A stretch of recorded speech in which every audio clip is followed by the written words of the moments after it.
Hey everyone, it's Michael Kikle. I hope you're doing well today. I have a review here for Dragon Ball Z, another film at least. This one is the 1994, the year I was born, movie that's kind of a sequel that I don't think we ever needed, but I don't hate it. It's more of a nostalgia not hate, and I don't hate like the latter half of the film. I divide it into two halves. The first half is fucking stupid. The other half I really like a lot. It's called Dragon Ball Z Broly Second Coming. Now this, just so you know, in case you haven't seen it, or if you have, is a Videl, Goten, and Trunks film, and then eventually kind of becomes a Gohan movie. Sort of. This is post-Cell Games, this is post-Goku dying, kind of like BoJack Unbound, but Gohan's an adult now. And I like Videl. I like her less in this movie than I do in the actual anime and show once she gets into the tournament. You know, the Budokai Tenkaichi and all of that. But Goten and Trunks I've always liked. They're a little whiny here, mainly Goten. Goten is actually the reason all the shit hits the fan in this movie. But I really like the film overall, despite the first half sucking balls. Anyway, so somehow Broly survived, getting his ass knocked through space, his busted open chest and everything when Goku hit him to death 2 movies ago in the first Broly film. And that movie was so great, and I still think it might be the best Dragon Ball Z movie or Dragon Ball Z thing ever. It was so great, they decided to make a sequel, and after this one, they made another one called Bio Broly, which, again, like the rules of Fight Club, we don't talk about Bio Broly. We just experience it and then we hate it.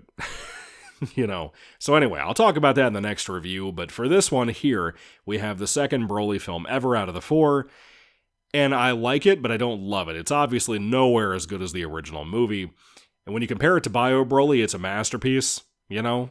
The first half is basically about Videl, Goten, and Trunks looking for the Dragon Balls, kind of going on a small adventure. They find themselves out in this kind of like Misty Mountain cult area where a religious ceremony is going on, where a young girl who is like, I don't know, like the princess of a tribe or something is about to let herself be killed by some dinosaur monster thing to protect her people. And again, in kind of this religious ritual they always did as a sacrifice to protect their own. Kind of like in a reference to King Kong a little bit. But they have like this wacky religious leader, and he is a fake and a fraud.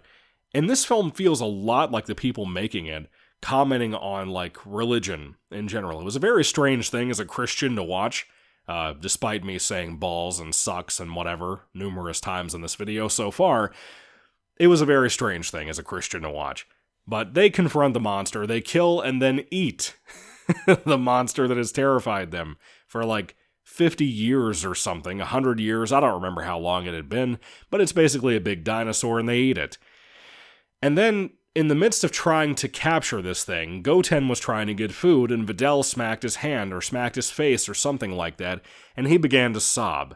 Now, Broly, who I forgot to mention, not only got his ass knocked into space from the new planet Vegeta thing they built in that previous couple of films ago, he landed in a lake, I think on Earth, is where this movie's taking place at. And where he landed at, the ice covered over him, and I guess he healed up over time from that. He was almost like frozen in time, if you will. When he hears Goten screaming, as many of you know, the motivation of Broly in the previous movie, 2 movies ago, was Goku's screaming when he was a kid, when he was a baby. They were sitting side by side in their little Saiyan baby pods, or whatever they were. Their nursery? It doesn't sound right to say the Saiyans have a nursery, but I guess they had one. Broly was sitting beside Goku in there, and before he was murdered, that trauma of Goku screaming and crying all the time fucked him up really bad. Then he was almost murdered, like a lot of the fake fans forget. He wasn't just upset over Goku crying, he was murdered, you know, around that sound too. Broly hears Goten screaming, because Goten is a Saiyan, so he's going to scream as loud as he can because he didn't get food because Videl hit him. And the ice begins to crack. Broly awakens, and he comes out there looking for that noise, and he comes across Trunks, Goten, and Videl.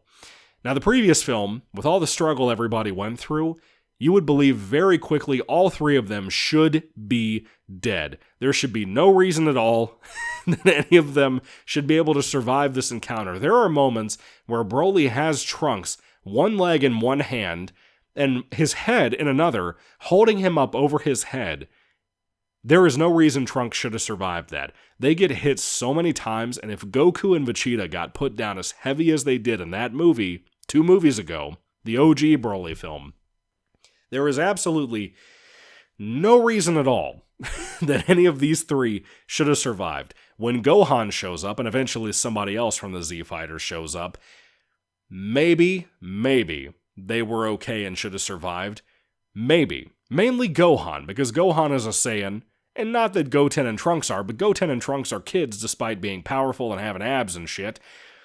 Gohan, I would understand surviving. There is no fucking way on this planet that Videl should be able to be hit as many times and as hard as she is in this movie as a human being and be able to survive. You will never convince me of that. I don't care how much people hate this movie. That is probably the worst offender of this film, but I can almost overlook it if we can ignore the first half of this film about the weird cult religion thing. I understand why it's there. It's annoying. It gets in the way.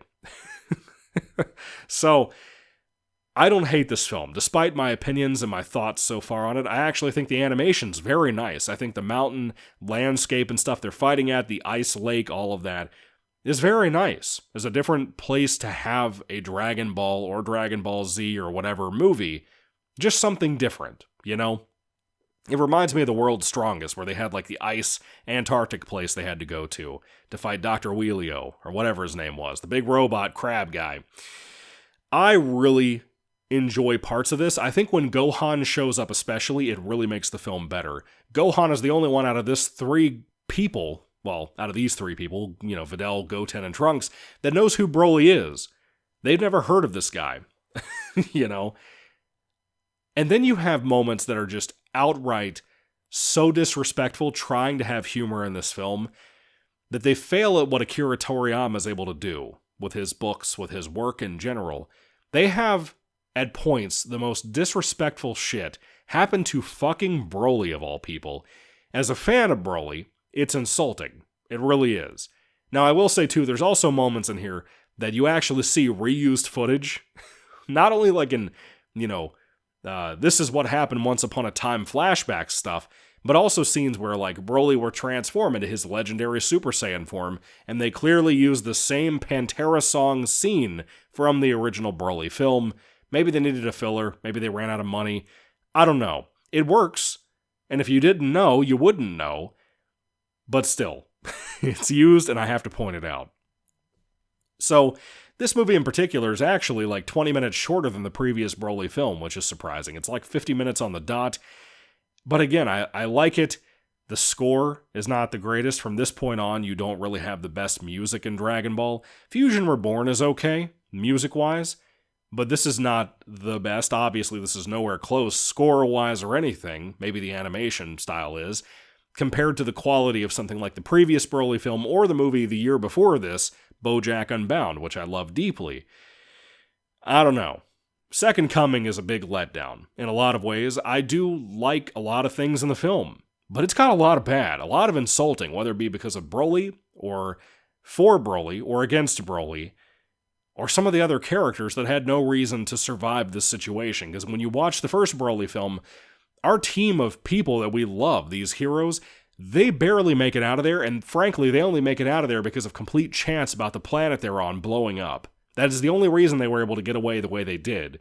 They almost died. They almost died a horrible, horrible death because Broly was an absolute unstoppable monster. This movie, no one should be able to survive. No one. And the ending is kind of cheap, too. It's kind of a cheap shot, kind of a fake out, and I don't like it. It's kind of like they do a little bit of a cheat for Gohan to survive BoJack Unbound, that movie, the previous one I reviewed. They kind of cheat there, too, with Goku. But they really, really, really cheat here. In the most unfair way possible. I do not like that at all in this particular context. Not so much BoJack Unbound, because I really love that movie, but they really cheat here. Anyway, so that's all I have to say about Dragon Ball Z Broly's Second Coming. I enjoy a lot of it. It's a mess. Right down the middle of the movie is the problem. The first half is the problem most of the time. The second half, not so bad. Not so bad at all. It feels like they didn't really have much of a story, and they really didn't plan on having another Broly film until the success of the previous film 2 years or 1 year or whatever it was before this. And then they panicked and said, we got to make another Broly film. You know, it's not comparable in quality to something like how Return of Cooler was as great as it was compared to the pretty solid, not amazing Revenge of Cooler the year before that film. It's not that kind of movie. It's fine. It's mixed, for sure, but it ain't great. But it's good. I like it sometimes. Sometimes. Heavily underline the word sometimes. In your imaginary line on your imaginary piece of paper, underline that shit. Sometimes. Anyway, what did you think about Broly Second Coming? Did you love it? Did you hate it? I'd love to hear everything you have to say about this movie and its previous film and the other two coming up in the comments section down below. Let me know everything you think. Thank you all, guys. God bless you all. Catch you later in some more Dragon Ball reviews. The next one being Bio Broly, like I said earlier, which I do not ever want to see this movie ever again. Bio Broly is unwatchable. I hated it as a kid, and I hate it now, after finally seeing it like the third time in my life and dragging my feet through it. Dude, oh my god. Anyway, let's talk about that in the next video. I'm going to record that one tomorrow. So, thank you all for watching, guys. Once again, God bless you all. Catch you later, and goodbye.